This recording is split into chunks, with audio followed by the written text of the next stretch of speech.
Support for this podcast comes from Greenhouse. In today's competitive hiring landscape, taking a people-first approach is business first. That's why Greenhouse helps companies adopt a flexible, fair, and efficient approach to hiring. Greenhouse empowers everyone, from recruiters to hiring managers, to make confident decisions that help strengthen your business so you can get measurably better at hiring. Discover how Greenhouse can help you hire for the kind of business you want to build. Learn more at greenhouse.com/hire. That's greenhouse.com/hire. There's been more of scientific discovery, more of technical advancement and material progress in your lifetime and mine than in all the ages of history.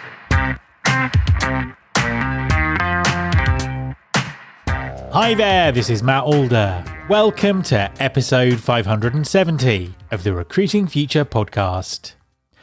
The overhiring in the technology sector at the end of the pandemic, the resulting layoffs, and the knock-on effects on talent acquisition have been well documented this year. However, big tech isn't the only area where this has happened. Other talent markets have also been through a similar journey. So how can employers hire more sustainably? And what new talent strategies are companies adopting to build more flexibility? My guest this week is Carina Clingman, founder and CEO of Recruitomics, a talent consultancy working with startups and scale-ups in the biotech industry. The biotech industry has had a big issue with overhiring in the last few years, and Carina has some insights to share on sustainable hiring models, which are also very relevant in many other sectors. Hi, Carina, and welcome to the podcast. Thank you. Thanks for having me. I'm excited to be here. An absolute pleasure to have you on the show. Please, could you introduce yourself and tell us what you do? Sure. My name is Carina Clingman. I am the founder and CEO of a niche talent acquisition firm called Recruitomics Consulting. And we work specifically in the biotech space, and even more specifically with startup biotechs, really small baby biotechs, so that we can help them sort of get set up with their talent, because they have to compete against the big giants on the pharma field, like the Bayers and the Takedas. So that's what we do. Fantastic stuff. And before we kind of get into exploring this a little bit further, tell us a little bit about your background and how you got to where you are now.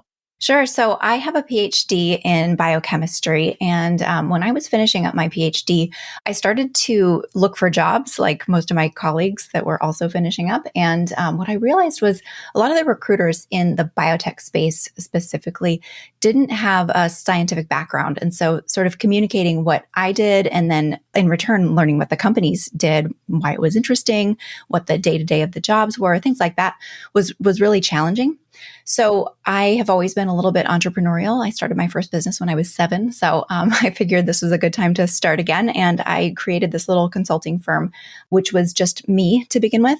And my first client was Moderna Therapeutics, which a number of people have probably heard of. And I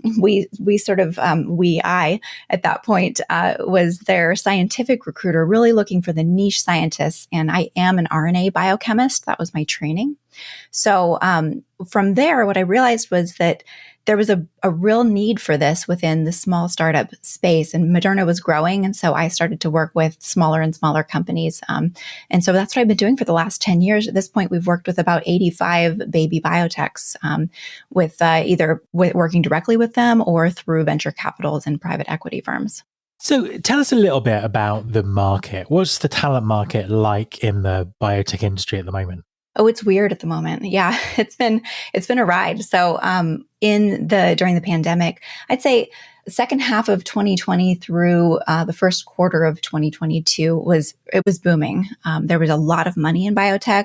There was a lot of excitement around biotech because it was solving this huge global problem, namely creating vaccines and diagnostics. And that was, tremendously valuable, and people were willing to invest, and money was really flowing.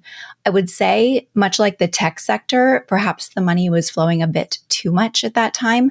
And there has been a market correction since then. So for about the last 20 or so months, we've been in a real market correction where that money spigot has turned off. Companies are not able to get the funding that they need, especially the early stage companies. And we're seeing layoffs even, across the sector, even with the large companies. And so what we're seeing is a reversal of the sort of boom of hiring. And now we have a lot of candidates on the market.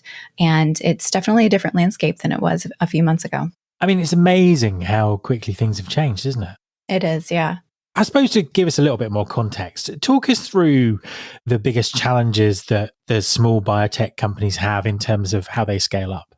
Yeah, it's really interesting. So there's sort of two phenotypes of small biotech founders. We've got, on the one hand, and this is putting them into two broad buckets. So there's, of course, people in the middle. But on the one hand, you've got these young founders. They are coming out of their PhD or their postdoc. They have a great idea. And this idea was usually born through their research. And biotech relies heavily on that basic research component. And we then take that basic research, like, for instance, the idea that RNA can be used as a vaccine. And then biotechs develop that technology into a therapeutic, something that we can use in humans. And then typically at that point, it is either sold to or licensed to a larger pharmaceutical company for actual clinical development. And then it comes to the market. And so that's the typical progression. And so what we see is that in this first phenotype, these early career founders, they come out of their PhDs with these great ideas, a lot of energy, and zero knowledge of how to actually create a business around their idea.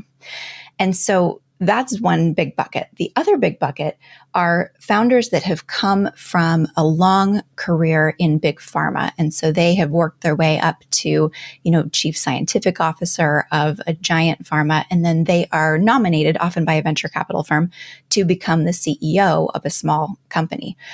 So they either are the founder or they're brought in as the CEO. And so those two different buckets of founders or company operators have their own challenges. And on the one hand, those small early stage founders, they end up not knowing how to build the right team because they've never worked outside of an academic lab. So they don't understand all of the intricacies of building a business. And what they tend to do is hire really junior talent and hope that they can figure it out, as opposed to getting some experts or expertise surrounding them. And that creates a lot of problems. The other bucket, those bigger company founders, they are used to being surrounded by real experts, heads of departments, and they will hire really, really top heavy. When they start, they'll hire, senior VP of this and chief scientific officer, see this, C-suite that.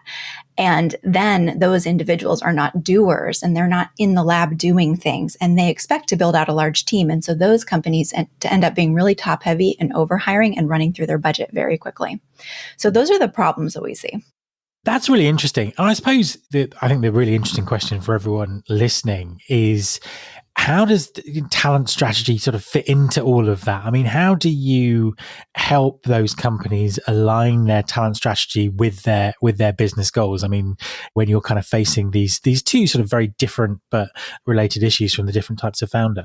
Yeah, we come at it from a very consultative perspective. So the bigger companies, let's just take Takeda, for instance.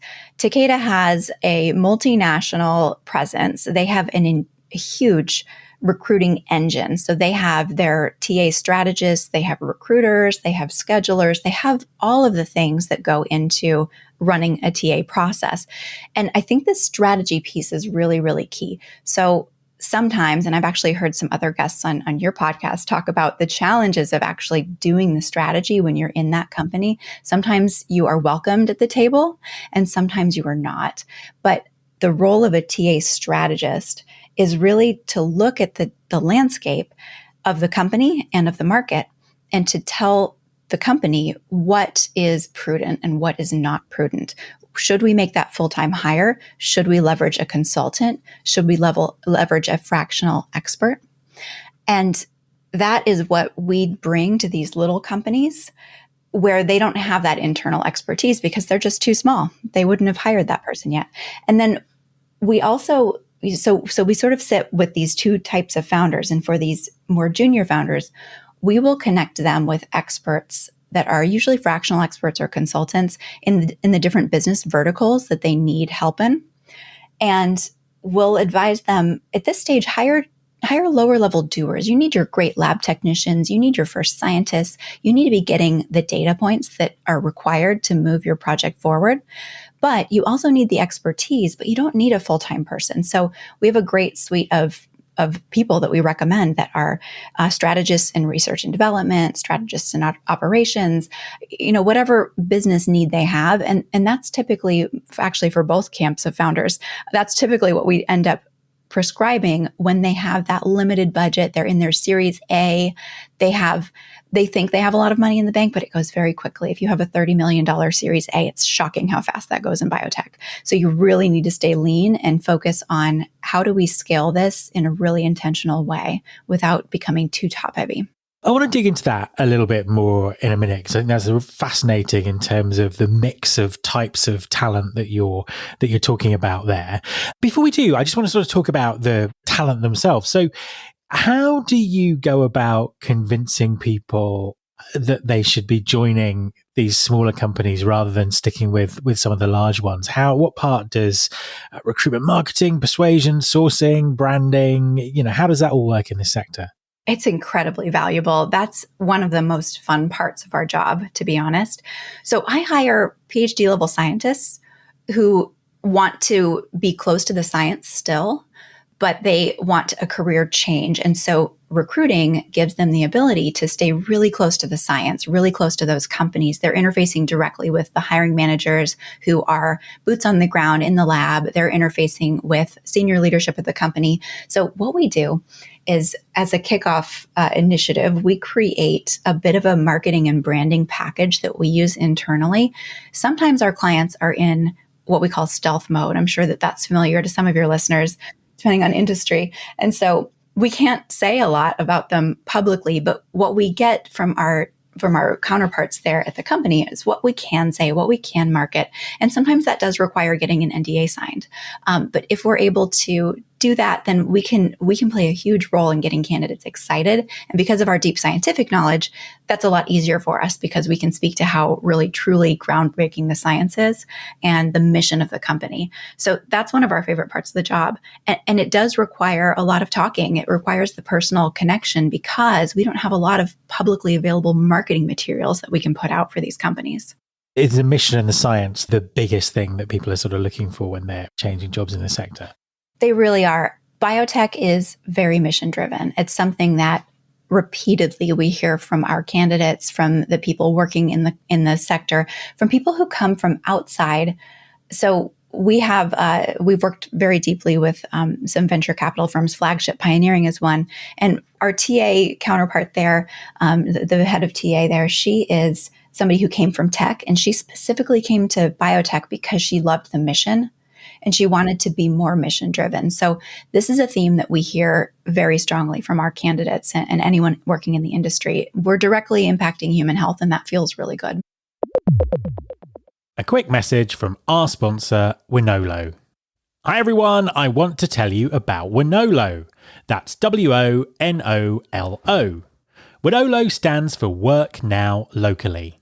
Wonolo enables businesses to find quality workers for on-demand, seasonal, short-term and long-term work. Ditch the bulky paperwork and interview process and use Wonolo to find quality workers fast and get work done even faster. With flexible workers and no platform fees, you can save on operating costs, meet demand and maximise earnings with ease. Wonolo is available in over 100 markets, including Chicago, Dallas, Atlanta, New York, and Seattle. Get workers who are ready to work and spend less time finding them with Wonolo. Go to www.wonolo.com/pod. That's www.wonolo.com/pod and take the stress out of finding workers. The average person experiences up to 10,000 marketing efforts each day. Those ideas are culled from millions of possibilities. The CMO Confidential podcast takes you behind the scenes to learn about the decisions, drama, politics, and glory that go with one of the most scrutinized jobs in the executive suite, the Chief Marketing Officer. Guests from all over the business world join Mike Linton, a 5-time CMO, to share stories about what it's really like in the marketing universe. So you were talking a second ago about the different sort of mix of talent and the advice you give companies who ultimately have a limited budget for hiring. How do you balance growth with sustainable hiring? And you sort of talked about this a little bit, but what are the risks caused by overhiring? Yeah, so the risk is cash burn. It is, like I said, it is a quick runway. Especially the more junior founders, they think they have a lot of money in the bank. They may get a seed round for a few $1 million, and that feels like a lot of money when you're coming out of a postdoc and you've been making, $60,000 a year. But it goes so fast. And so we have learned to leverage, even in my own business. I've technically run a startup. I have a very small company. It's been lean for, the last 10 years. We leverage fractional experts as well. I have a fractional CFO. I have a fractional chief marketing officer. I only need their time for about 5 hours a week. So I wouldn't need to make a full-time hire, but I can still have them sort of on speed dial, so to speak, so that I can do meaningful work and not worry about that aspect of the business. So that's typically what we counsel our clients to do as well. We have a really strong network of fractional experts in every different vertical, and we rely on those people to help our clients to grow more effectively. And then we usually hire the lower level people who are the doers in the company. And that usually persists until about the 30 to 50 person mark, when you do start to need to internalize some of those higher level experts.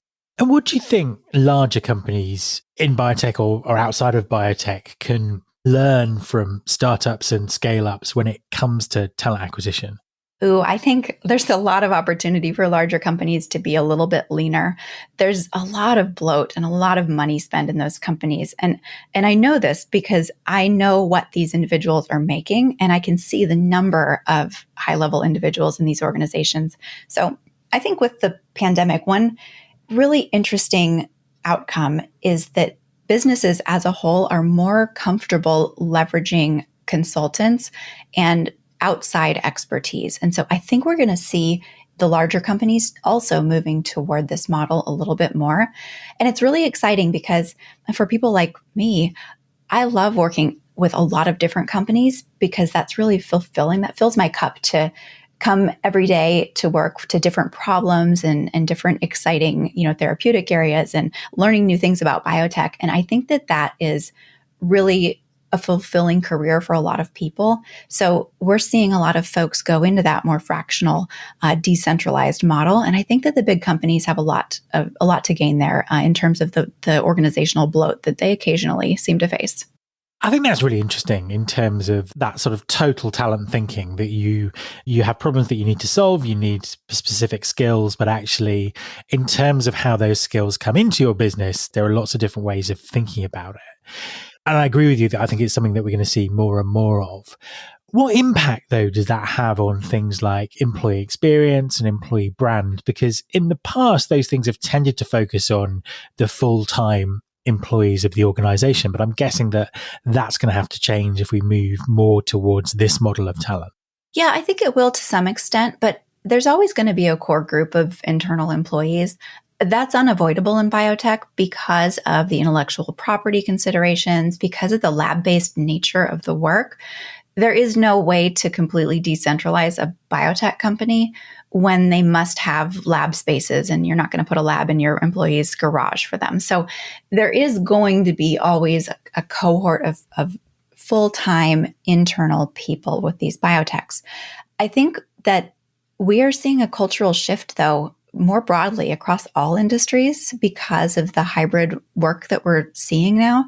And I don't know that that's necessarily a bad thing. And maybe this is controversial, but I think there was a lot of identity for people wrapped up in their work. And there still is to some extent, but I think the ability to create a more balanced work life for yourself. And I don't believe in work-life balance. I think it's a balanced work life. It is, how do you approach what amount you need to work with what amount you need to not work and to do things outside of work. And for those of us who work remotely, that has become, a real question. And I think that is going to change the fabric of how companies even think about their culture as well. So we're in a real revolution, and I'm actually really excited to see how all this turns out. And I'm following it closely. I know that you ask a lot of folks this sort of same line of questions, and I'm always fascinated by their answers too. And as a final question to sort of dig more specifically into that in terms of the future of TA, it was really interesting that you were talking about the real importance of personal, connection, the amount of talking and persuading that you have to do to get people to join these organizations. AI and automation are sort of dominating the conversation when it comes to talent acquisition at the moment, and, are clear forces of a lot of disruption over the next few years. With all that in mind, what do you think the role of the recruiter is going to look like in the future?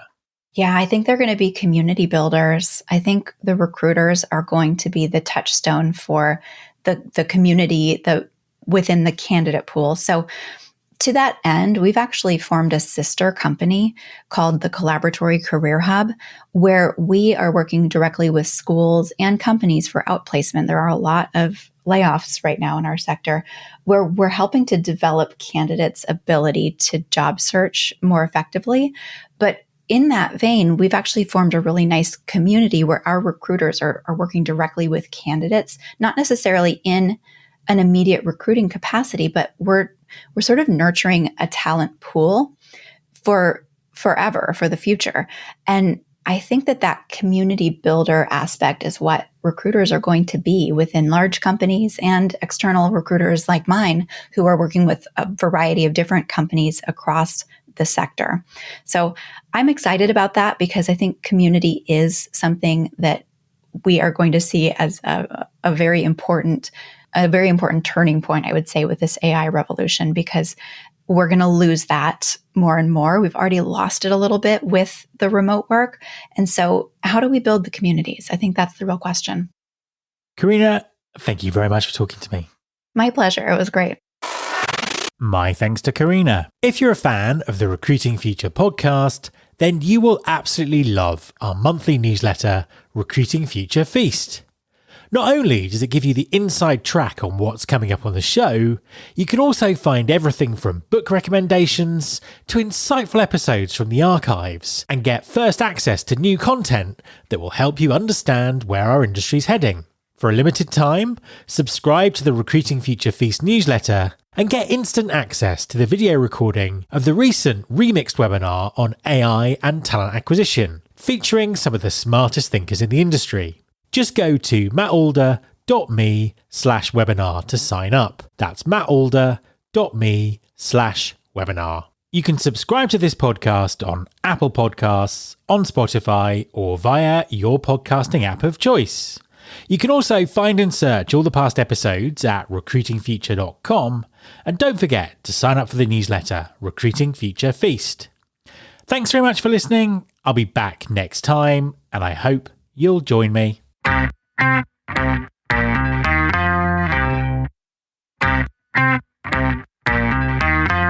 This is my show.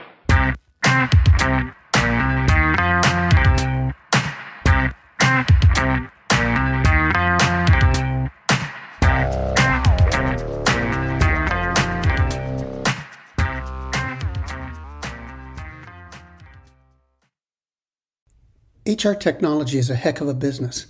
Investors are putting more money into it, employers are using artificial intelligence more and more, and analytics are applied to everything from performance to engagement to workforce planning.